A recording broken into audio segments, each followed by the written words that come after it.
못생긴 감에 대한 유머를 우리가 잘 알고 있습니다.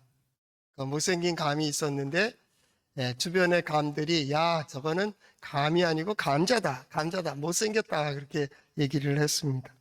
그래서 왕따가 당하고 비난당하고 감의 수치거리가 되었습니다. 이 눈물을 흘리며 슬픔 가운데 있는 감.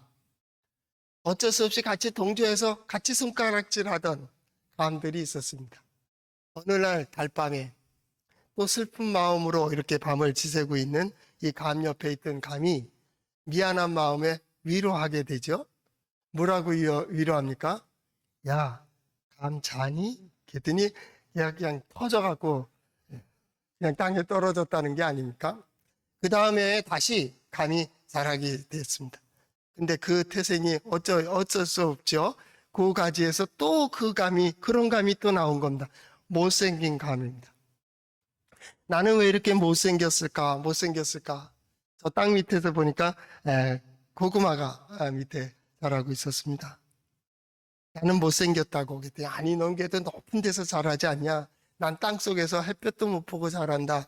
이렇게 이제 얘기하고 있었는데 거기에 밑에 할머니가 누구에게 주려는지 감자떡을 만들고 있었습니다. 감자떡을 보니까 햇볕에 딱 반사돼서 반짝반짝 벤질벤질하게 좋은 겁니다. 그랬더니 못생긴 감이 얘기합니다. 고구마에게 야, 차라리 나는 감자였으면 좋겠다. 저렇게 반짝반짝거리는 그렇게 인물로 거듭날 수 있지 않겠나. 그렇게 이제 이야기했습니다. 그랬더니 고구마가 또 위로합니다. 아니야, 그래도 네가 더 높은 데 있고 좋지 않니? 그랬습니다. 할머니가 그 손자가 오는 소리를 듣고 감자떡을 갖다가 이렇게 주워 담아서 이제 가지고 갔습니다. 그런데 감자떡이 떠난 자리를 보니까 기름이 이렇게 남아 있었습니다. 그랬더니 고구마가 위로한 듯이 말합니다. 다 화장빨이야. 기름 발라서 반질반질해졌다 그 말이죠. 그런데 중요한 것은 속도 중요하지만 겉도 중요합니다. 신앙 중요하지만 생활도 중요합니다. 성경은요, 둘 하나만을 강조하지 않습니다. 신앙, 생활을 강조합니다. 하나님께 세상을 창조하셨고요, 인간도 창조하셨고 그 영에 새로운 영을 부어주신 후에는 새로운 삶을 원하고 계시는 거죠. 우리가 수고하기만 하는 것은 의미가 없습니다. 수고한 결실을 거두는데 보람이 있고 기쁨이 있습니다. 이번 가을은 보람과 기쁨을 거둘 수 있기를 바랍니다. 더 중요한 것은 뭐냐면 아름다운 것을 거둬야 됩니다. 나쁜 것을 거두게 되면 보람 없습니다. 아무리 많은 물질을 거두고 아무리 많은 권력을 쥐게 되고 지금 뭐 대통령 후보들 서로 그냥 춘추전국 시대처럼 난투극을 걸리는데 참 서로 그런 흠이 많은 사람들끼리 무슨 대통령이 되겠다 그런지 모르겠어요. 서로 칭찬해주고 위로해주고 사람은 다 그럴 수 있어요. 다 그렇게 흠이 있을 수 있어요. 그러나 하나님 앞에 나오면 용서가 돼요. 하나님께서 세워주시고 하나님께서 인도해 주세요. 그리고 새로운 삶을, 새로운 지혜를 주세요. 이번 가을에는 하나님께서 주시는 지혜로 아름답게 결실을 거두는 그런 계절이 될 수 있기를 바랍니다. 사람들 중에 많은 사람들이 수고도 많이 합니다. 노력도 많이 하는데 마지막 결실을 못 거두는 사람들이 있어요. 산을 갔다가 마치 마지막 봉우리를 못 올라가고 포기하고 내려오는 그런 사람. 저도 이전에 한라산을 갔는데 한라산 백록담 그 위를 그 산장 있잖아요. 거기까지만 가고 그건 아주 높다 그래서 힘들다 그래서 저 포기한 적이 있었어요. 한번 원목협회에서 가서. 근데 그 다음에 갔을 때는 그게 얼마나 후회됐는지 제가 올라갔어요. 그 다음에는 어떻게 했을까요? 올라가 보니까 너무 좋아요. 그래서 비바람이 치는데도 또 올라갔어요. 우리 학생들하고도 올라갔어요. 그러니까 그런 학생 갔을 땐 비바람이 쳐서 못 올라갔나? 우리는 올라갔다 왔어요. 그 다음 때부터 못 올라갔어요. 또 올라갔어요. 올라가면 정상에 가보면요, 모든 게 다 밑에 보여요. 정상에 올라가 보면요, 그동안의 수고가 다 위로가 돼요. 인생도 마찬가지예요. 어떤 사람은 그냥 열심히 애쓰면서 수고하면서 이제 마지막 거둬야 될 때 쥐질 못하는 사람들이 있어요. 그래서 힘든 거예요. 신앙생활도 마찬가지입니다. 열심히 예배드리고 기도하고 봉사하고 신앙생활 한다고 그렇게 수고를 했습니다. 마지막 결실을 못 보는 사람도 있어요. 어쩔 수 없어요. 그걸 넘어가질 못해서 그래요. 왜 하필 그때 그 일이 생기느냐고, 왜 하필 그 사람을 만나느냐고, 왜 하필 그 말을 하게 됐냐고, 그것 때문에 못 넘어가고, 그것 때문에 넘어가는 거예요. 그러니까 이 마지막 쥐는 것은 굉장히 중요해요. 그러니까 우리가 이전에 8월 달까지 우리가 결실을 향해 가면서 방향을 잃지 마라. 어느 방향으로 가고 있는가? 그리고 길을 이탈하지 마라. 하나님만을 의지하라. 지혜를 의지해라. 과연 나는 어디에 서야 되며 무엇을 해야 될까를 다짐하며 계속 하세요. 9월부터는 틀려요. 이제 다짐한들 별 수 없어요. 봄이 아니잖아요. 봄이 아니잖아요. 이제 그나마 남은 것으로 아름다운 결실을 맺기 위해서 그러면 어떻게 거둬야 될까? 이게 이제 9월에 디자인된 겁니다. 하나님 사랑 안에서, 예수 그리스도의 사랑 안에서 이걸 하나하나 다듬어 가야 돼요. 그래서 마지막 건너가는 거죠. 예, 우리 유학에서도 가르치기를 하늘은 좋은 것을 주기 전에 꼭 마음을 시험하신다라는 말을 해요. 하나님께서는 어떤 것을 주시기 전에 그 마음이 어떠한지, 내 마음이 어떠한지를 늘 감찰하세요. 그리고 네 마음이 이거구나, 이거거든요. 예배의 자리까지 오는 사람들이 많지 않습니다. 그러나 예배의 자리에서 참 예배를 드리는 자들이 드뭅니다. 기도하는 사람이 제법 있을 수 있습니다. 그러나 참으로 하나님을 구하고 하나님의 뜻을 구하고 참으로 하나님의 기쁨이 되는 기도를 드리는 이들이 적습니다. 과연 그 마지막이 어떤 것이냐? 그 말입니다. 그때 그 마지막을 다 줄 수 있는, 그래서 동해제일장로교회는 바로 그 디자인, 그렇게 디자인이 되어 있어요. 한 걸음 넘어가는 겁니다. 그래서 하나님의 사랑 안에서 되어진다. 첫째 주는 바로 이 말씀이죠. 하나님의 사랑을 입은 자. 우리는 누구냐? 하나님의 사랑을 입을 수 있는 자, 입은 자다. 두 번째는, 둘째 주에는 하나님의 사랑 안에 있으면 아무것도 우리를 넘어뜨릴 수 없다. 하나님의 사랑 안에서 또 나가서 뭐예요? 그 하나님이 우리 하나님이라고. 나를 사랑하시는 이가 나의 하나님이라고. 나를 보호하시고 나의 하나님은 나를 인도해 가신다는 게 셋째 주입니다. 마지막 넷째 주에는 우리가 거기에 모범을 보이자, 모델이 됩시다. 이것이 9월달 하나님의 사랑을 주제로 한 설교의 디자인. 그래서 그 가운데서 하나님께서 사랑하신다는데 하나님을 의지하는 이들이 받는 은혜와 복이 무엇인가를 보는 우리 성도들 될 수 있기를 축복합니다. 친밀도라고 하는 게 있습니다. 친밀도. 저 사람과 이 사람, 이것과 저것이 얼마나 가까운가, 얼마나 친한가, 얼마나 사랑하는가를 분석하는 척도를 얘기합니다. 여러 가지로 얘기합니다. 보편적으로는 거리를 얘기를 하죠. 저는 네 가지로 한번 생각해 보았습니다. 첫째는 인류학자들이 말하는 거리 개념입니다. 가장 가까운 사람, 사랑하는 사람, 우리 형제들, 우리 가족들, 애인, 이 사람들은 어디에 있어요? 가장 가까운 친밀한 거리, 45cm 이내에 있다는. 45cm 이내라는 말을 쉽게 표현하면 내가 이렇게 딱 안아줄 수 있는 거리 안에 있는 사람들이 가장 친밀한 사람이에요. 이 사람들은 나에게 귀의 말을 해줄 수도 있고요, 속삭여줄 수도 있고요, 나를 언제든지 품어줄 수 있고 내가 그를 언제든지 안아줄 수 있는 거예요. 그 사람의 문제는 나의 문제입니다. 나의 문제가 그들의 문제가 되어 있습니다. 그래서 하나가 되어지는 친밀한 관계. 두 번째 관계가 있는데 사적인 거리라는 것입니다. 사적인 거. 그냥 대화할 수 있는, 사적인, 교제할 수 있는, 아니면 어떤 뭐랄까요? 거래. 우리가 어떤 거래를 하고 협상을 할 때도 마찬가지다. 1대1로 혹은 여럿이서 만났을 때 여기 45cm에서 이걸 벗어났죠. 거기서부터 120cm 정도랍니다. 그러니까 120cm라고 한다면 여러분 팔을 이렇게 하면 이 정도가 120이 될 거예요. 이 정도 거리까지 가는 거예요. 이 거리까지 가는 겁니다. 너무 가까우면요, 거래할 때도 물건을 팔러 온 사람이 가까이 갖고 귀에다 대고 이거는요, 그 사기꾼입니다. 거리가 또 떨어져 있어요. 어떤 것을 설명할 때도 마찬가지입니다. 이 물건이 좋습니다 했을 때 거리가 좀 떨어지면 경계심이 없이 그냥 받아들여 설명을 들을 수 있는데 너무 가까우면 조심스러워. 그렇기 때문에 사적인 거리는 이렇게 떨어져 있어야 돼요. 이렇게 걸어서 45cm에서 20cm다. 또 사회적인 거리가 있답니다. 보통 사람들이 지나가며 인사도 하고 그냥 거리 편안하게 지나갈 수 있는 거리는 그 120cm에서 3, 4m 떨어져야 됩니다. 그러니까 우리 2m 떨어지고 3m 떨어지는 것은 서로가 편안한 거리예요. 너무 남들이 가까이 오면 싫어요. 그렇죠? 불쾌하잖아요. 그렇죠? 그 거리가 되면 그 선생님과 학생의 거리도 그 정도래요.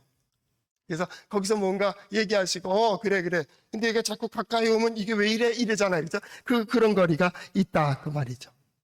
사장님과 비서의 거리가 그 거리랍니다. 2m에서 3m 떨어져야 됩니다. 이게 너무 가까이 오면 이것도 문제가 있는 거예요. 그래서 그렇게 거리를 둡니다. 그래서 지시할 수 있고 설명할 수도 있다. 강의할 수 있는, 우리 같이 이제 예배할 수 있는 이 분위기 속에서부터 보면 3m 이상이 되면 좋답니다. 너무 가까이 오면 침이 튀잖아요. 너무 가까우면 키가 따갑잖아요.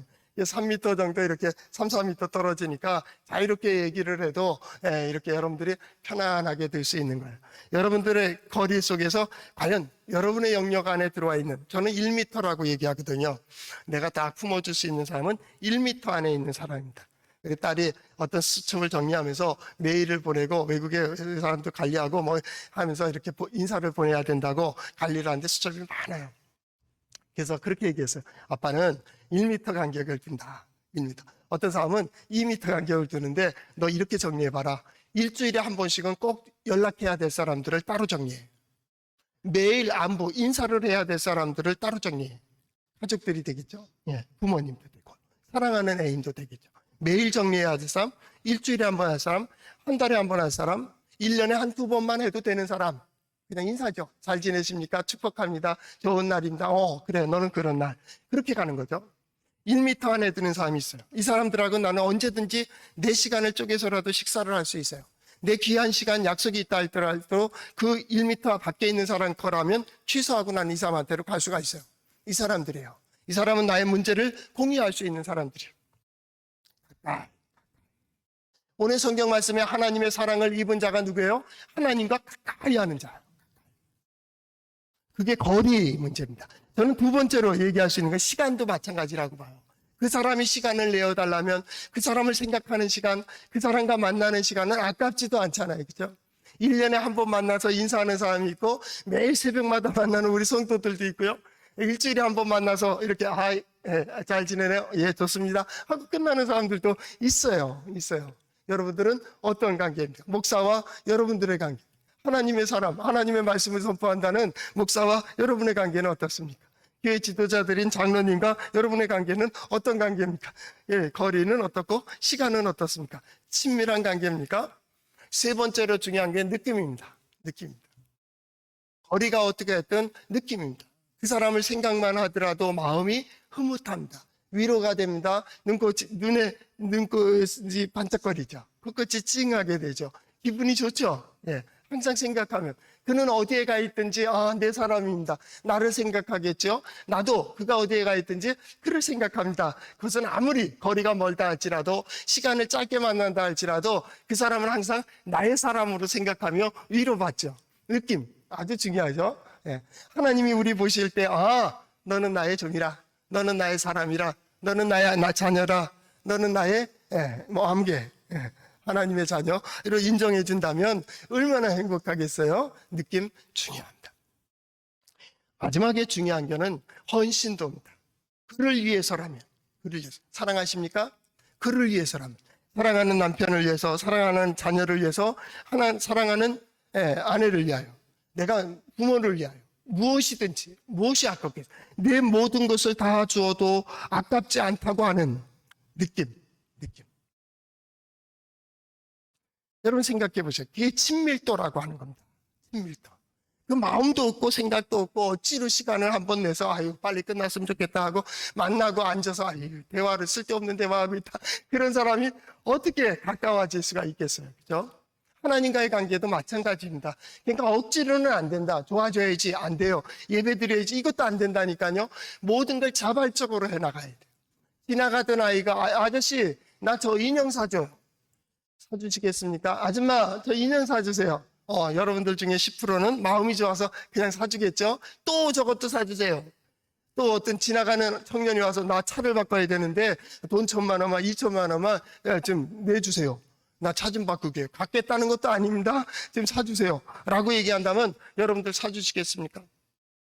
그런데 사랑하는 아들이 모처럼 어떤 중요한 일이 있어서 어떤 양복을 사 입어야겠다고 와서 아버지, 어머니 양복을 사야 이번에 면접하러 가야 된대요. 그러면 아까 지나가던 청년이 얘기하는 것처럼 멀끔멀리 쳐다보겠습니까?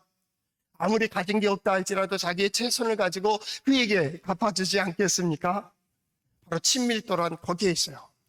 하나님의 은혜와 하나님의 복을 구한다면 과연 하나님의 내가 기쁨이 될까? 하나님이 기쁨이 원하시는 자리에 서 있나? 하나님께서 원하시는 길을 걸어가고 있나를 늘 점검해야 돼. 이게 잘 되느냐 못 되느냐는 두 번째 문제예요. 우리는 잘 되느냐 못 되는가를 생각하고 무엇이 있어야 되는가를 생각하고 그것을 주기 위해서 하나님께 기도하고 있는 거예요. 누구의 뜻이에요? 자기의 뜻이에요. 누구의 생각이에요? 자기의 생각이에요. 그러니까 하나님의 뜻과는 항상 어긋장나는 거예요. 맞지 않는다 그 말이. 오늘 성경 말씀이 창세기에도 기록이 되어 있는 말씀입니다. 요셉의 축복. 창세기 49장 22절부터 26절까지 보면 요셉의 나무가 무성하여 옆 가지가 다 물러먹다. 이런 야곱의 축복이 나옵니다. 마찬가지로 그 맥락에서 보는 거예요. 모세가 보나 야곱이 보나 참 복되다. 참 복되다. 뭐가 복돼요? 그들의 눈에 비춰진 야곱 얼마나 복되냐. 요셉 얼마나 복되냐. 베냐민 얼마나 귀하냐. 그잖아요. 그런데 그들을 어떻게 축복하며 과연 무엇을 얘기할까? 지금 오늘 성경 말씀의 관점, 2021년 가을을 맞이하며 우리가 보는 관점은 하나님의 앞에 축복하는 것이 아니고 하나님의 복을 받는 것이 아니고 어떻게 어떤 자에게 하나님께서 복을 주시는가에 대해서 보는 거예요. 오늘 성경은 그런 문법으로 번역이 되어 있어요. 그렇기 때문에 거기에서 이제 이렇게 살펴보는 거예요. 베냐민도 요셉도 하나님의 사랑을 입으면 이런 복을 받는다니까요. 베냐민이 누구예요? 요셉이 누구예요? 둘 다 라헬의 아들이에요. 라헬은 베냐민 막내를 낳으며 죽었어요. 난산해서 죽었다고요. 옛날 가부장 제도의 모계사에는 아브라함이 천막이 있으면 부인들이 넷이면 4개의 천막이 있고 4개의 천막에 부인들이 안 들어가고 부인들이 각자 자기가 낳은 아이를 자기가 길러요. 근데 베냐민 보면은 아픔을 가지고 출발하잖아요. 어머니가 자기를 낳다가 고생하다가 돌아가셨어요. 부모가 어머니가 없으면 누가 기르겠어요, 이걸. 그러니까 아버지가 기르는데 아버지는 그렇게 다정하게 기를 수 있는 존재가 아니에요. 가부장이거든요. 위험이 있고. 그러니까 이 얼마나 고생하며 베냐민이 성장했겠어요. 그의 친형인 요셉은 어떻게 됐어요? 팔려갔어요. 요셉도 아픔을 가지고 있다니까요. 어려운 환경 속에 자랐어요. 딴 형들이 다 단합을 해가지고 자기가 아버지에게 사랑받는 그 모습을 보며 시기하고 질투하고 때로는 왕따시키고 때로는 핍박하고 때로는 욕질하고 때로는 때리기도 했을 거예요. 그런데 어떻게 해요? 마지막에는 죽이려고 작정들을 하고 웅덩이에다 빠뜨리고 마지막에 노예로 팔아버렸잖아요. 얼마나 어려운 환경이에요. 애굽에 들어올 때는 어땠겠어요? 노예 피부리, 노예 소년으로 왔어요. 끌려온 거나 마찬가지죠. 그가 10여 년 후에 총리가 되리라고 누가 보장하겠어요? 오늘 여러분이 가진 인생의 문제가 베냐민과 같이 요셉과 같이 그렇게 어려운 문제입니까? 누가 상상하겠어요? 하나님은 보다 좋은 것을 준비하고 계시고 하나님의 사랑을 받는 자들은 이렇게 변화된다는데 그 첫 번째가 무엇입니까? 12절 말씀에 베냐민에 대하여 일렀을 때 여호와의 사랑을 입은 자는 그의 곁에 안전히 살리로다. 여호와의 사랑을 입은 자는 이렇게 살게 된다 그 말이에요.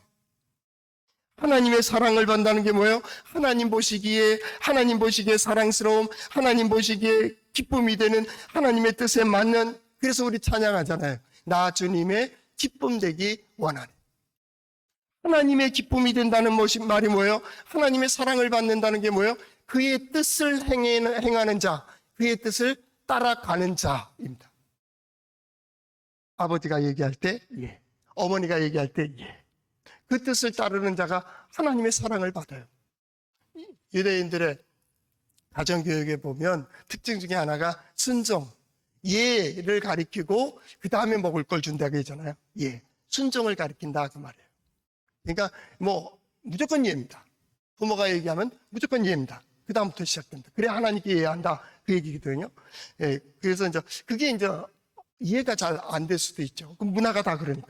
근데 제가 2000년대 그때 랍비를 만나고 그때 랍비에게 물어봤어요. 순종을 가리키는데 이게 듣는 놈도 있지만은 땡과 비가 안 되는 애가 있는데 어떻게 되느냐 그때 왜 그걸 굳이 가리키느냐. 이건 어떻게 쓰레도 가리켜야 된대. 밥상머리에서 딱 앉아서 마음에 아버지가 얘기하다가 마음에 안 들면 너 나가. 그러면 밥상에 숟가락 자기네들 포크죠. 포크 놓고 그냥 나가야 돼요. 왜냐고 묻는 게 아니. 아버지 마음에 안 들면 넌 나가. 그럼 나가는 거예요. 그러니까 예를 가리키는 거예요. 예. 그래서 그게 어찌 그렇게 될 수 있느냐?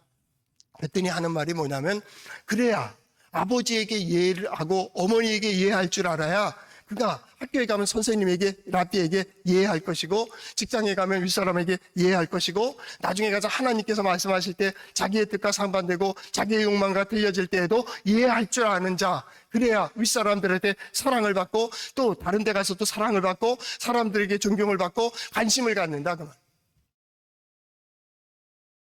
우리 후배, 우리 전기가 데모를 많이 했어요. 신학교에서도 데모를 한다니까요. 했는데 그 데모한 기수들의 성격들이 참 모나요. 목회할 때도 보면 지금 잘하시는 분들도 계시지만 거의 다가 뭐예요? 부딪혀요. 부딪혀요. 근데 그 사람들은 가면 다 엎치락뒤치락 그래요. 조용한 교회도 가면 어지러워져요. 어지러운 교회가 조용해져야 되는데 시끄러워질 수가 있어요. 왜 기질이 그래요? 기질이. 그걸 어떻게 바꿔요? 그래서 순종을 가리키는 거예요. 하나님의 기쁨을, 하나님의 사랑을 누가 입어요? 예. 하나님의 뜻 가운데 거하는 자들이 하나님의 사랑을 입는 자. 하나님의 사랑을 입는 자들은 어떤 사람들이에요? 그의 곁에 안전히 산다. 그의 곁이라는 게 뭐예요? 거리. 언제든지 옆에. 하나님께서 이렇게 품어줄 수 있고, 어깨에다 손을 얹어줄 수 있고, 그다음 토닥거려줄 수 있고, 하나님께서 위로할 수 있는 거리. 신약 성경에 보면 보혜사라는 표현을 썼어요. 파라클레토스, 파라 곁으로, 클레토이, 클레토스 부르다 그 말입니다. 곁으로 부르는 거예요. 항상 곁에 있어요. 그렇기 때문에 그가 어려운 당할 때 하나님의 위로가 되고 힘든 일 당할 때 하나님께서 지혜가 되시고 하나님께서 가르치시고 하나님께서 인도하세요. 이번 가을에는 우리 성도들이 하나님 보시기에 하나님의 사랑을 입어서 하나님 곁에 늘 거하는 안전하게 거하는 그러한 삶이 될 수 있기를 축복합니다. 예, 하나님의 사랑을 받는 자가 되는 거예요. 하나님의 사랑을 받는 자가 되라. 그런 얘기가 아닙니다. 하나님의 사랑을 받는 그 길을 걸어가라 그 말. 자동 하나님께서 인도해 주시는 거예요. 그러면 하나님께서 보호하시고 하나님께서 인도하시고 하나님께서 역사하시고 말이죠. 세상에 무엇이 그것을 두렵게 하겠어요? 왜 두려워해요? 하나님 안에 있지 않기 때문에 그래요. 하나님과 함께하지 않기 때문에 그래요. 하나님이 지금 도우시고 나를 인도하신다면 무엇이 두렵겠어요? 무엇이 힘들겠어요? 이사야서 41장 10절에 8절에서부터 쭉 보면 10절쯤에 가서 뭐라니까? 두려워하지 마라, 놀라지 마라. 나는 너와 함께함이라. 내가 너의 하나님이 됨이라. 내가 너를 도와주리라. 참으로 나의 의로운 손으로 너를 굳세게 하리라. 누가 하셨습니까? 하나님이 하신다. 이스라엘 백성들만 그렇습니까? 아니에요. 우리도 마찬가지. 오늘도 마찬가지입니다. 걱정하지 마, 두려워하지 마. 너는 너의 길을 가, 너의 할 일을 해. 내가 보는 곳을 잊지 마. 방향을 잃지 말고 길을 이탈해서 하지 마. 끝까지 어디까지 가야 돼요? 예, 약속의 그 자리까지 가는 거예요. 우리 성도들은 그 약속의 자리까지 반드시 가는 우리 성도들 될 수 있기를 바랍니다. 누가 감히 그것을 막겠어요? 무엇이 그것을 끊겠어요? 다음 주에 다룰 것. 창세기 12장 3절에 뭐라고 합니까? 너를 축복하는 자에게 내가 복을 내리고 너를 저주하는 자를 내가 저주하리니 땅의 모든 족속이 너로 말미암아 복을 얻을 것이다. 누가 함께하기 때문에요? 하나님이 함께하시기 때문에. 하나님. 뭐가 두려워요? 코로나가 두려워요? 바이러스가 두려워요? 아니, 그게 두려운 게 아니. 우리의 두려움은 뭐냐면 하나님이 나와 함께하지 않는 게 두려운 거예요. 하나님께서 함께하시면 두려움이 없어지는 거예요. 그리고 어떤 길을 가요? 예, 가야 할 길을 가는 거예요. 두렵지 않으니까 거기에 뛰어들어요. 불이 두렵지 않다고 불에 뛰어들까요? 우리 선배 중에서 아차산, 당진대 뒤에 아차산 있는데 아차산에서 기도를 신학생들이 많이 합니다. 지금은 아파트가 들어서서 모르겠는데 그때는 소나무 한 뿌리씩 뽑아야 목회를 할 수 있다 그래서 대수인들을 약한 걸 붙들고 막 뿌리를 흔들죠. 뽑아야 되니까 그렇게 기도하는데 열심히 기도하고 어떻게 했다고요? 강나루를 물 위로 걸어가시고 주님도 걸으셨는데 베드로도 걷게 하신 하나님 나 걷게 해줘. 매일 40일 금식하며 저녁에는 올라가서 뿌리 뽑는. 그리고 그가 강나루 옛날 천호동 가는 거기에 수영도 많이 하고 모래사장도 있었어요. 근데 물을 걸어서 건너게요, 못 건너게요? 실망했다. 그때 각사님 목사님이 그러셨네. 야, 영성 시간, 성령령 시간에 아니 그렇게 기도했는데 안 됐다고 질문하니까 각사님 목사님이 야, 500원이면 버스 타고 건너는 걸 왜 시험을 해? 하나님을 왜 시험하냐고. 네가 마땅히 걸어갈 길이 있는데 왜 안 걸어도 돼? 그 물고기냐 네가? 그런 얘기를 하셨어요. 마찬가지예요. 우리가 가야 될 길을 가며 하나님께서 우리를 어떻게 사랑하시는지 어떻게 인도하시는지 하나님의 사랑을 입은 자는 그 곁에서 안전히 거한다. 어떻게 안전히 거해요? 여호와께서 그를 날이 마치도록 보호하시고 그를 자기 어깨 사이에 있게 하신대요. 안전하게 보호하신대요. 어깨 사이에 있는 것이 뭐예요? 우리는 무등을 띄워서 어깨 사이에 넣습니다. 유대인들은요, 어깨와 어깨 사이에 여성들은 안아줘요. 남성들은요, 업어줘요. 대체로 유대인 아버지들이 아들을 데리고 갈 때는 업어서 데리고 가요. 어머니가 데리고 갈 때는 안아서 데리고 가요. 어깨 사이에 있는 거예요. 그 아버지 등에 업히면 어떻습니까? 신납니다. 딴 애들보다 내가 높습니다. 아버지는 가면서 좋으냐? 예, 좋아요. 그 아빠는 그 어깨 사이로 나를 돌아보면서 얘기합니다. 야, 저것 봐. 그럼 신납니다. 이것 봐라, 저것 봐라. 어깨 사이에서 어떻게 오늘 성경 말씀처럼 자기의 어깨 사이에 있게 하시겠다는. 아버지가 업고 있는데, 아버지가 어깨 사이에 두었는데 누가 감히 그를 건들 수 있겠어요? 누가 감히 그를 해할 수 있겠어요? 무엇이 그를 떨어뜨릴 수 있겠어요? 우리 아버지는 최고인데. 하나님께서 여러분을 어깨 사이에 두고 항상 여러분을 보호하시고 인도하시고 이끌어 가시는 역사가 있기를 바란. 요셉에 대해서는 우리가 잘 압니다. 요셉은 13절에 나오는데 어떤 복이 있습니까? 13절 중간 땅이 여호와께 복을 받아 이렇게 됩니다. 하늘에 복이 있습니다. 땅 아래 저장한 물이 있습니다. 태양이 결실하게 합니다. 태음이 자라게 합니다.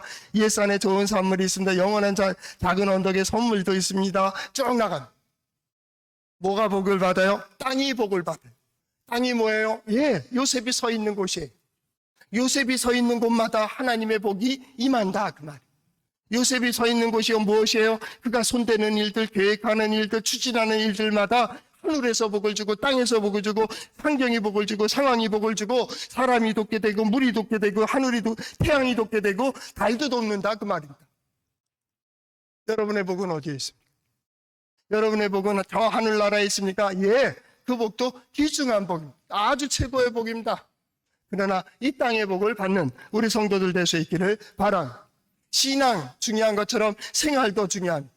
하늘의 복도 중요합니다. 저 죽어서 가는 저 천국의 복도 중요하지만 이 땅에서 누리는 복도 중요합니다.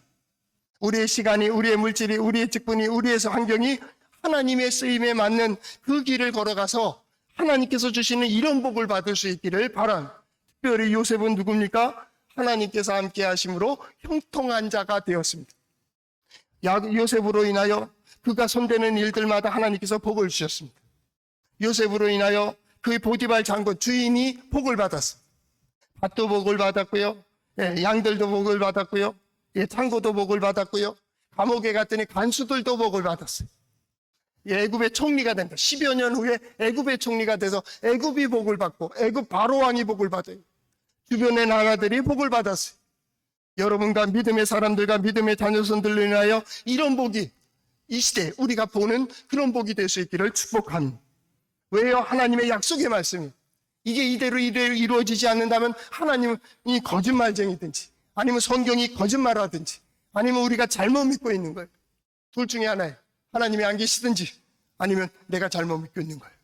그런데 이 아무리 목회를 하며 보고 성경을 말씀을 보고 교회 역사들을 보고 그렇게 볼 때 하나님은 분명히 이 말씀대로 이끌어 가셨어요. 그렇다면 이 복도 또한 이 시대에 우리가 봐야 될 이적과 기적 가운데 있다, 그 말이. 여러분들이 그런데 좋은 모델이 될 수 있기를 축복합니다. 그런데 이 복은 어떤 복이에요? 예, 성경 말씀에 16절 땅의 선물과 거기 충만한 것이라고 했어요. 하나님의 복은요, 찔끔찔끔 복이 아닙니다. 감질나는 복이 아닙니다. 하나님이 볼 때는 이건 진정 하나님이 주시는 복이다. 갑절의 영감을 주시는 것처럼 갑절의 복을 주시는 거예요. 충분한, 다른 사람과 비교되지 않는 복이에요. 그럴 때 기적이라고 얘기하고 이적이라고 얘기하고 복이라고 얘기하는 거예요. 이런 복이 가을에 여러분과 함께 하시기를 바랍니다. 충만한 복입니다. 충만한 복이 뭡니까? 흘러넘치는 복이 아닙니다. 충만함입니다. 가득 참입니다. 가득 찬 것은 떠내고 옆을 나눠주고 또 나눠 퍼주고 또 퍼줘도 계속 그대로 충만한 겁니다. 이게 충만함입니다. 흘러넘쳐 흘러가는 게 아닙니다. 이건 자연적인 겁니다. 내가 주지 않아도 그 사람들이 다 흘러간다, 다 뺏어간다, 다 가져갈 수 있습니다. 그러나 충만한 데서 나누는 것은 하나님께서 계속 채우십니다. 그만큼 자비를 베풀면 자비를 주십니다. 은혜를 베풀면 은혜를 주십니다. 하나님께서 채우십니다. 하나님께서 채우시는 복이 우리 성도들과 함께 하시기를 바랍니다.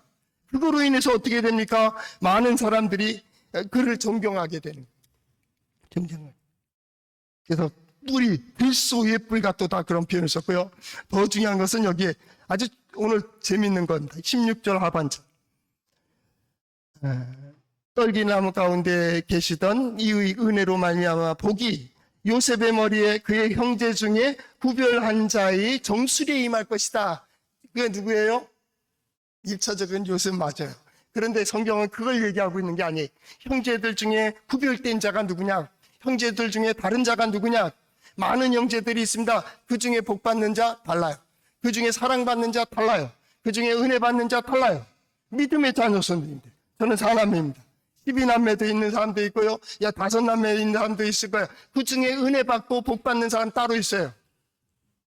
그가 누구냐? 그 자는 누구냐면 구별한 자의 정수리에 임한다. 그의 머리에 임한다, 그 말.